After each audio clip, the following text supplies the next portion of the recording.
Bismillahirrahmanirrahim. Assalamualaikum warahmatullahi wabarakatuh. Perkenalkan, kami dari kelompok 3C yang beranggotakan Anis Kurnia Ilahi dan saya sendiri Laili Kurmatillah. Di sini kami akan melanjutkan materi mengenai kosmetik, yaitu pada pokok pembahasan anti-aging. Nah, baik, langsung saja kita ke definisi, di mana kosmetik anti-aging adalah kosmetik perawatan yang digunakan untuk mencegah tanda-tanda penuaan pada kulit. Nah, sebagaimana makhluk hidup yang lain, manusia akan mengalami penuaan. Proses penuaan ini antara lain tampak dari kerutan dan keriput pada kulit atau kemenduran lainnya dibandingkan ketika masih muda. Nah, berdasarkan judul pokok bahasan kali ini, yaitu mengenai anti-aging, di mana aging adalah penuaan. Penuaan bisa dibedakan dari kita melihat kulit seseorang. Maka dari itu kita akan mengulas sedikit mengenai kulit. Kulit adalah organ tubuh yang terletak paling luar dan membatasinya dari lingkungan hidup manusia. Nah, luas kulit orang dewasa sekitar 1,5 meter persegi dengan kira-kira 15% berat badan. Nah, kulit merupakan organ yang esensial dan vital serta mencerminkan kesehatan dan kehidupan. Menurut Wasiat Maja, kulit mempunyai beberapa fungsi yang penting bagi tubuh. Nah, yang pertama ada fungsi proteksi, di mana kulit berfungsi menjaga bagian dalam tubuh terhadap gangguan fisik atau mekanis, misalnya tekanan, gesekan, dan tarikan. Nah, yang kedua adalah fungsi absorpsi, di mana kemampuan absorpsi kulit dipengaruhi oleh tebal tipisnya kulit, hidrasi, kelembaban, dan metabolisme. Nah, kemudian ada fungsi ekskresi, di mana kelenjar-kelenjar kulit mengeluarkan zat-zat yang tidak berguna lagi atau sisa metabolisme dalam tubuh berupa NaCl, urea, asam urat, dan amonia. Nah, yang selanjutnya adalah fungsi pengindra, di mana kulit mengandung ujung-ujung saraf sensorik di dermis dan subkutan. Nah, selanjutnya yaitu fungsi pengaturan suhu tubuh atau disebut dengan termoregulasi. Nah, kulit melakukan fungsi ini dengan cara mengeluarkan keringat dan mengerutkan pembuluh darah kulit. Nah, selanjutnya yaitu ada fungsi pembentukan vitamin D dengan mengubah 7-hidroksi kolesterol dan dengan pertolongan sinar matahari, atau yang disebut dengan fungsi pembekuan pigmen. Selanjutnya, kulit terbagi atas 3 lapisan utama.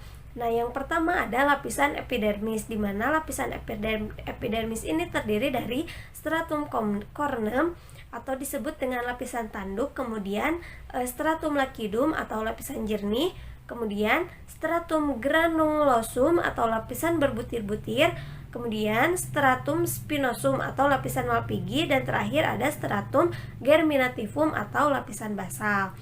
Nah, selanjutnya ada lapisan dermis. Nah, lapisan dermis terutama terdiri dari bahan dasar serabut kolagen dan elastin yang berada di dalam substansi dasar yang bersifat koloid dan terbuat dari gelatin mukopolisakarida. Dan selanjutnya ada subkutis. Lapisan ini merupakan kelanjutan dermis, terdiri atas jaringan ikat longgar berisi sel-sel lemak. Di lapisan ini terdapat ujung-ujung saraf tepi, pembuluh darah, dan saluran getah bening. Nah, berdasarkan sudut pandang perawatan, kulit dibagi menjadi 3, yaitu kulit normal yang merupakan kulit ideal yang sehat, tidak kusam dan mengkilat, segar dan elastis dengan minyak dan kelembaban yang cukup. Kemudian ada kulit berminyak. Kulit berminyak ini adalah kulit yang mempunyai kadar minyak diperlukan kulit yang berlebihan sehingga tampak mengkilap, kotor, kusam. Biasanya pori-pori kulit lebar sehingga kesannya kasar dan lengket. Nah, yang ketiga ada kulit kering. Kulit kering ini adalah kulit yang mempunyai lemak permukaan kulit yang kurang atau sedikit lepas dan retak, kaku, tidak elastis, dan terlihat kerutan. Nah, proses penuaan pada kulit dibedakan atas dua. Yang pertama ada proses menua intrinsik. Nah, proses biologis yang berperan dalam menentukan jumlah multiplikasi pada setiap sel sampai sel berhenti membelah diri dan kemudian mati. Nah, penuaan ini ditunjukkan dari adanya perubahan struktur dan fungsi serta metabolik kulit seiring dengan bertambahnya usia. Nah, yang kedua ada proses menua ekstrinsik, di mana proses menua ekstrinsik ini dipengaruhi oleh perubahan eksternal, yaitu pajanan matahari berlebihan atau photoaging, polusi, kebiasaan merokok, dan nutrisi tidak berimbang. Pada penuaan ekstrinsik, gambaran akan lebih jelas terlihat pada area yang banyak terpajang matahari. Nah, menurut Constantinides, aging atau penuaan merupakan proses penurunan kemampuan jaringan untuk memperbaiki diri atau mengganti diri, mempertahankan struktur dan fungsi normal secara perlahan sehingga tidak dapat bertahan terhadap jejas termasuk infeksi dan tidak dapat memperbaiki kerusakan yang diderita. Nah, selanjutnya yaitu mekanisme terjadinya aging atau penuaan. Nah, yang pertama ada gejala penuaan. Kerut atau keriput merupakan gejala utama penuaan pada kulit. Namun umur bukanlah penyebab utama. Hanya garis tawa atau log lines yang merupakan dampak alami dari penuaan. Garis-garis di sekitar sudut mata seperti juga kerut antara hidung dan bibir bagian atas disebabkan serat elastis dalam kulit berkurang, sehingga menyebabkan kulit mengendur dan melipat menjadi kerut atau keriput. Nah, sebagian besar garis-garis wajah dan kerut atau keriput disebabkan oleh pemaparan berlebihan terhadap sinar UV, baik itu UVA yang bertanggung jawab atas noda gelap, kerut atau keriput, dan melanoma maupun UVB yang bertanggung jawab atas kulit terbakar dan karsinoma.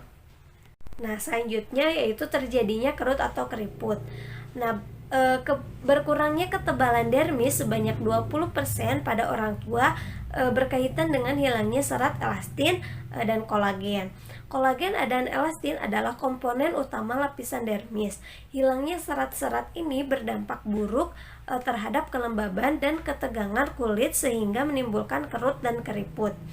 Nah, kolagen merupakan komponen utama di epidermis dengan 75% berat kering dan 18-30% volume lapisan epidermis. Nah, kolagen kaya dengan asam amino, hidroksiprolin, dan hidroksilisin dan glisin. Nah, bisa kita lihat di gambar di atas perbedaan antara kulit yang kekurangan kolagen dan kulit normal. Kulit yang kekurangan kolagen akan membuat kulit menjadi kerut dan keriput. Menurut Beral dan kawan-kawan, keriput yang timbul dapat diklasifikasikan menjadi 3 kelompok. Yang pertama kelompok A, yaitu kelompok keriput linear yang berupa garis-garis yang umumnya timbul di area sekitar mata. Kemudian kelompok B yaitu keriput glipik, saling menyilang membentuk suatu segitiga ataupun persegi dan umumnya timbul di area pipi dan leher. Kemudian kelompok C yaitu keriput umum, keriput halus yang umumnya timbul pada kulit orang tua dan bukan akibat pemaparan terhadap sinar matahari. Nah, keriput kelompok A dan B merupakan keriput yang timbul akibat proses photoaging, sedangkan kelompok C merupakan keriput akibat intrinsic aging. Bismillahirrahmanirrahim. Baik, di sini saya akan melanjutkan presentasi dari rekan saya mengenai anti-aging. Kalau kita berbicara tentang anti-aging, pasti kita akan berbicara mengenai kulit salah satunya. Nah, karena salah satu ciri dari penuaan itu bisa kita lihat dari kulitnya, dimulai dari keriput dan sebagainya. Kulit adalah organ terbesar dari sistem integumen. Kesejahteraan dan persepsi kesehatan manusia secara keseluruhan sangat bergantung pada kesehatan dan kecantikan kulit. Kulit berperan penting dalam kekebalan dan melindungi tubuh dari patogen, menjaga keseimbangan air dan elektrolit dan juga mengatur suhu tubuh. Kemudian di sini saya akan menjelaskan mengenai dua jenis penuaan. Yang pertama mengenai penuaan kulit ekstrinsik dan yang kedua penuaan kulit intrinsik. Nah, yang pertama dulu mengenai kulit ekstrinsik, hal tersebut itu disebabkan oleh faktor lingkungan seperti paparan sinar matahari, ekspresi wajah yang berulang, gravitasi, posisi tidur, dan merokok. Selain itu, penuaan ekstrinsik disebabkan oleh paparan sinar UV yang kronis, sehingga disebut juga photoaging. Penuaan kulit ekstrinsik adalah proses kolektif dan sebagian besar bergantung pada tingkat paparan sinar matahari dan pigmen kulit. Dengan paparan sinar UV kulit kronis, lapisan stratum korneum kulit menebal, epidermis rusak, dan terjadi displasia progresif dengan atipia seluler dan anaplasia, pengurangan kolagen, dan degradasi serat elastis. Kemudian dari kulit ekstrinsik ini ada beberapa poin. Yang pertama ada membran atau pensinyalan nuklir, di mana dia ini nanti akhirnya akan mengurangi sintesis kolagen. Kemudian ada kerusakan mitokondria. Mitokondria adalah organel seluler yang menghasilkan energi dengan memaksa oksigen. Kemudian ada oksidasi protein. Kerusakan oksidatif juga dapat mempengaruhi protein dan kulit yang rusak karena sinar matahari. Kerusakan protein oksidatif dapat mengakibatkan hilangnya atau bertambahnya aktivitas enzim, yaitu hilangnya fungsi protein struktural dan peningkatan atau penurunan kerentanan terhadap degradasi. Kemudian terakhir telomer yang menjadi penyebab keadaan penuaan. Adapun jenis penuaan yang kedua yaitu penuaan kulit intrinsik. Penuaan kulit intrinsik atau dikenal juga sebagai penuaan alami banyak ditemukan di area yang terlindung sinar matahari. Hal ini disebabkan oleh berlalunya waktu atau oleh gen yang diturunkan. Oleh karena itu, juga disebut sebagai penuaan kronologis. Pada dasarnya, molekuler dari kedua jenis penuaan kulit, baik ekstrinsik dan intrinsik, adalah serupa. Misalnya, pemendekan telomer, mutasi DNA mitokondria, stres oksidatif, mutasi genetik, dan penurunan banyak kadar hormon. Menurut teori penuaan radikal bebas, terutama yang dimulai dari metabolisme sel oksidatif, memainkan peran penting dalam penuaan kronologis dan photoaging. Berikut mengenai penuaan kulit, ya, ada intrinsik dan ada juga ekstrinsik. Agar terlihat awet muda, banyak orang-orang yang berlomba-lomba untuk mempercantik dirinya dengan memakai produk kosmetik. Kosmetikal memenuhi kebutuhan biologis psikososial penting manusia dalam merasa baik tentang diri mereka sendiri dan dalam mencoba untuk mempertahankan integritas struktural dan fungsional tubuh. Salah satunya yaitu kosmetik sebagai anti penuaan atau anti-aging. Nah, kosmetikal ini adalah produk kosmetik yang memiliki bahan aktif biologis yang memiliki manfaat medis atau seperti obat. Bahan aktif kosmetikal terus dikembangkan oleh perusahaan besar dan kecil yang bergerak di bidang farmasi, bioteknologi, produk alami, dan kosmetik, sementara kemajuan di bidang dan pengetahuan biologi kulit dan farmakologi telah memfasilitasi perkembangan industri kosmetik dari senyawa aktif baru dengan lebih cepat. Nah, kosmetikal ini umumnya disajikan dalam bentuk lotion atau krim dan sebagian besar ditujukan untuk masalah kulit. Telah ditemukan bahwa berbagai macam kosmetik dan formula baru dapat memfasilitasi kulit untuk memperbaiki kerutan, membuat wajah tampak lebih muda dan sehat, kulit bercahaya, dan melawan penuaan kulit, mempercepat sintesis kolagen. Toksin botulinum dari Clostridium botulinum memiliki efek peregangan pada kulit keriput. Ia bekerja dengan memblokir neurotransmisi yang dapat melumpuhkan otot, yang mengakibatkan non-penyempitan otot selama 3-4 bulan. Ketidakmampuan ini mencegah kulit terlipat sehingga menghilangkan kemungkinan kerutan.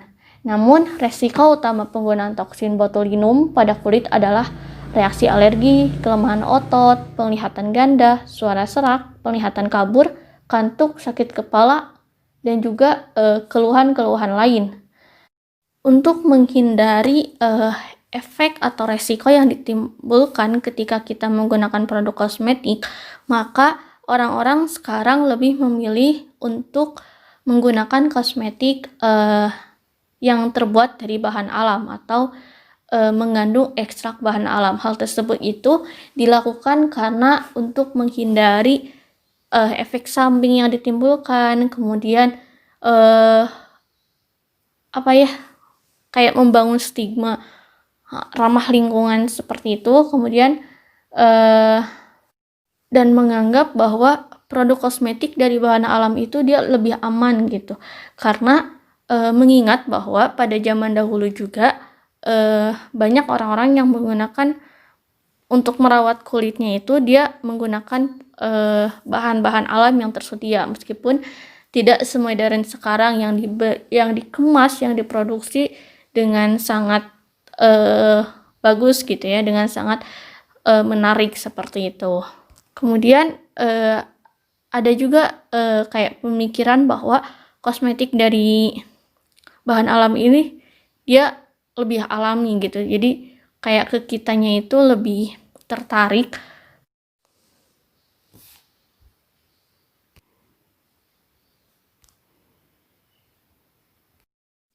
Kemudian selanjutnya, ini mengenai jenis senyawa yang berpotensi sebagai anti penuaan. Bisa kalian lihat di slide. Ini ada beberapa senyawa, ada aloin A, berberin, kemudian katechin, dan juga senyawa-senyawa lain. Bisa kalian lihat di slide-nya.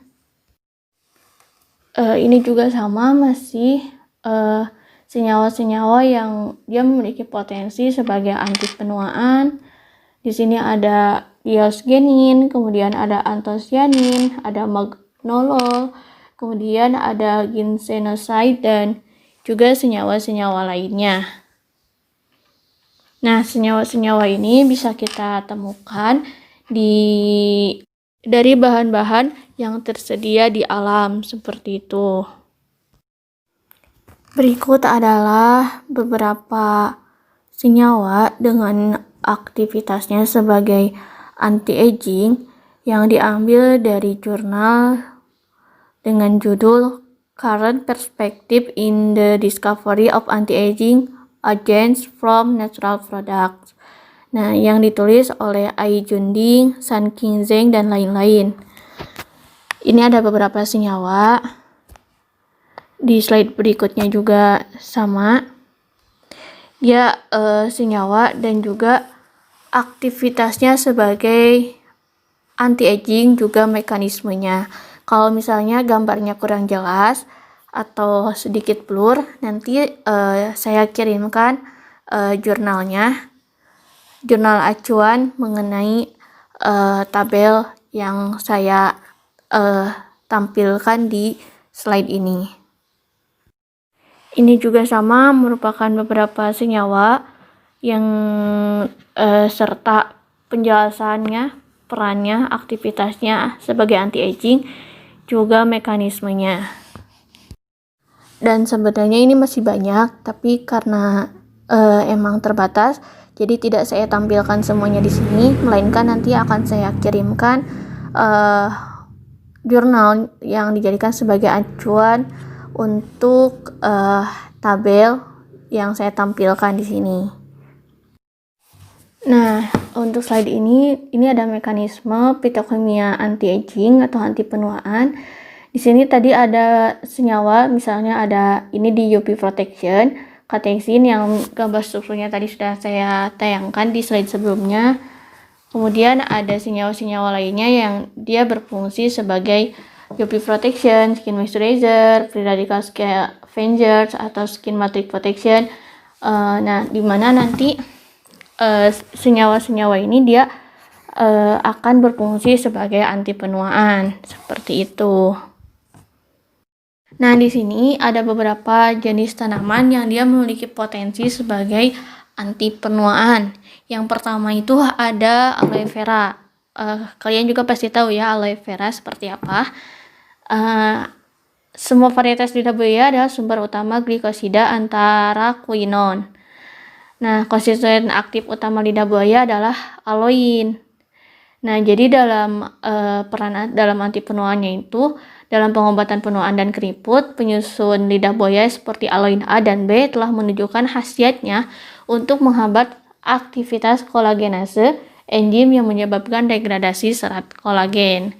Kemudian itu ada yang gambar kedua itu amla. Amla ini terdiri dari buah-buahan kering dan segar dari tanaman Emblica officinalis milik keluarga Euphorbiaceae. Nah, buah amla ini merupakan sumber alami vitamin C dan juga mengandung lemak, pilembelin, dan tanin. Nah, kan tadi disebutkan bahwa amla itu sebagai sumber yang kaya akan vitamin C. Maka dianggap penting untuk memperlambat proses penuaan. Ini akan meningkatkan kesehatan kulit. Nah, seperti yang sudah dijelaskan bahwa penuaan itu merupakan proses atau hasil kumulatif dari kerusakan berbagai sel dan jaringan, terutama oleh radikal bebas oksigen. Nah, vitamin C ini dia sebagai pemulung radikal bebas yang memecahnya. Sehingga untuk menciptakan kulit yang sehat atau menghambat penuaan itu, kita harus membuat kulit kita itu terlihat sehat gitu. Caranya dengan menggunakan atau kita bisa aja mengkonsumsi vitamin C.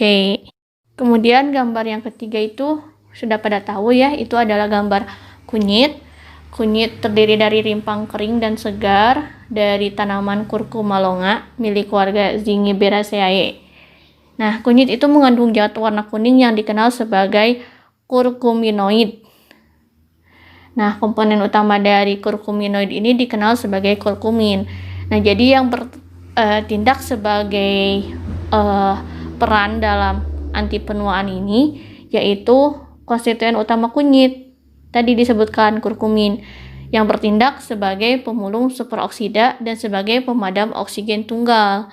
Oleh karena itu, sifat anti penuaan kunyit terutama disebabkan oleh kurkumin. Nah, kemudian bahan alam lainnya yang dia memiliki potensi sebagai anti-aging atau anti penuaan yaitu madu. Madu adalah sekresi gula yang disimpan dalam sisir madu oleh lebah. Nah, madu merupakan larutan glukosa, fruktosa, sukrosa, juga mengandung maltosa, getah, polifenol, flavonoid, vitamin, protein, dan lain-lain. Adapun yang berperan sebagai anti penuaan pada madu itu yaitu sifat antioksidan madu disebabkan oleh senyawa fenolik atau asam benzoat dan asam sinamat dan flavonoid yang ada di dalamnya yang membantu mencegah kerutan pada kulit. Seperti itu. Kemudian bahan alam selanjutnya itu ada ginseng. Ginseng adalah akar kering dari berbagai spesies Panax. Kemudian, ginseng mengandung campuran beberapa glikosida saponin yang termasuk dalam kelompok triterpenoid. Ini adalah ginsenosides, panaxosides, dan chikusetsu saponin yang bertanggung jawab atas berbagai aktivitas ginseng. Nah, adapun peran dalam anti penuaannya, konstituen utama ginseng adalah ginsenoside yang bertanggung jawab atas aktivitas anti penuaan ginseng. Ini meningkatkan sirkulasi darah dan warna kulit dan juga melembabkan kulit. Kemudian gambar terakhir itu ada licorice. Licorice ini terdiri dari yang dikeringkan, tidak dikupas, akar dan stolonnya. Ini milik keluarga Leguminosae. Nah, konstituen utama dari akar manis adalah saponin triterpenoid yang dikenal sebagai glycyrrhizin atau asam glycyrrhizic yang merupakan garam, kalium, dan kalsium dari asam glycyrrhizinik. Ini juga mengandung flavonoid, licoritin, dan isolicoritin. Nah, licorice ini dia memiliki aktivitas anti penuaan yang disebabkan oleh adanya fenilflavonoid. Ada dehydrogliasperin C, dehydrogliasperin D, dan isoanguston A yang bertindak sebagai pemulung superoksida dan mencegah kerutan.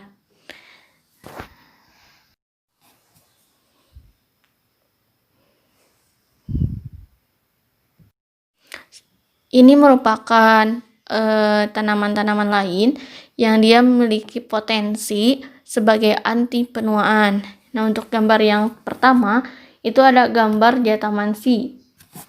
Jatamansi ini terdiri dari rimpang kering Nardostachys jatamansi milik keluarga Valerianaceae. Nah, jatamansi ini dia mengandung minyak atsiri, resin, gula, pati, dan juga mengandung asam jatamansik dan keton, jatamanson, dan nardostanon. Nah, adapun peran jatamansi dalam anti penuaan, yaitu jatamansi memicu fibroblas untuk meningkatkan sintesis serat kolagen dan elastin, yang menyebabkan elastisitas kulit meningkat dan pembentukan keriput atau penuaan menurun. Kemudian untuk gambar selanjutnya itu ada Arjuna. Arjuna ini dia terdiri dari kulit batang yang dikeringkan dari tumbuhan yang dikenal sebagai Terminalia arjuna milik keluarga Chombretaceae. Nah, Arjuna ini dia mengandung tanin, saponin triterpenoid, asam arjunolat, asam arjunat, arjungenin. Ini juga mengandung asam elagit, arjunain, arjunolon. Nah, adapun peran tanaman ini terhadap anti penuaan, yaitu penuaan itu kan terjadi karena penurunan produksi kolagen. Sintesis kolagen dan fungsi penghalang epidermal ditingkatkan dengan triterpenoid pentasiklik yang ditemukan di Terminalia arjuna. Ini juga meningkatkan pelembab kulit dan mengurangi skalitas. Ini memperkuat penghalang kulit dan menginduksi produksi sebum untuk mengurangi tanda-tanda kulit kering dan melindungi kulit dari tantangan eksternal. Ini juga berkontribusi pada peningkatan sirkulasi darah untuk suplai nutrisi yang lebih baik. Nah, itu ada beberapa jenis bahan alam yang dia memiliki potensi sebagai anti penuaan. Sekian yang dapat kelompok kami sampaikan mengenai materi anti-aging. Mohon maaf apabila masih banyak kesalahan dan kekeliruan pada saat menyampaikan materi. Terima kasih atas perhatiannya. Wassalamualaikum warahmatullahi wabarakatuh.